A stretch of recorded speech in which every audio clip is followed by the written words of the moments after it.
Hello সুপ্রিয় শিক্ষার্থীরা, আজকে আমি তোমাদের জন্য একটা গুরুত্বপূর্ণ নিয়ম নিয়ে এসেছি।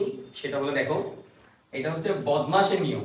এটাকে বলা হয় বদমাশের নিয়ম। বদমাশ বলতে আমরা দুষ্টুমি করে বদমাশও বলছি না। তবে দেখো, তাহলে এখানে BODMAS 6টা ওয়ার্ড। বিতে হচ্ছে ব্রেকেটস, অর্থাৎ কোনো একটা সমীকরণের মধ্যে যখনই যে জায়গায় ব্রেকেট থাকবে আমরা সেই কাজটা আগে করব।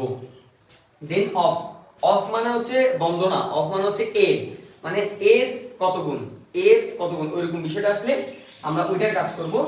এরপর তৃতীয়ত আছে ডিভিশন, মানে ভাগ, আমরা এরপর ভাগ করব।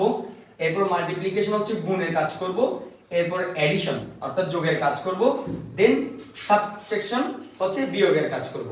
মূলত আমাদের সিরিয়াল এই কাজগুলো করতে হবে। অর্থাৎ যে কোনো একটা সমীকরণের মধ্যে যখন আমার এই পুরো মানে একটা সমীকরণের মধ্যে তোমার যে জিনিসটা আগে থাকবে সিরিয়াল অনুযায়ী সেটা আমরা আগে করব।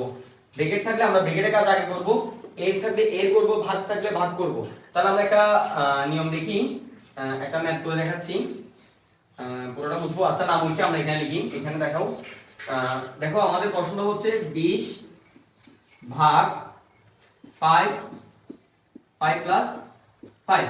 আচ্ছা, তাহলে আমাদের এই বদমাশের নিয়ম অনুযায়ী আমাদের প্রথমে ব্রেকেটের কাজ করতে হবে। তাহলে যদি আমরা ব্রেকেটের কাজ করি 5, এখানে ব্রেকেট 5 আর 5 যোগ করলে কত আসে? 10। এখন আমাদের সিরিয়াল দেখি, প্রথমে বন্ধনীর কাজ আমরা করলাম, এর নেই, এরপর ভাগ এবং গুণ। তাহলে আমরা কিসের কাজ করব? আগে ভাগের কাজ করব। 20 কে 4 দ্বারা 5 দ্বারা ভাগ করলে আসে 4, 4 গুণ 10।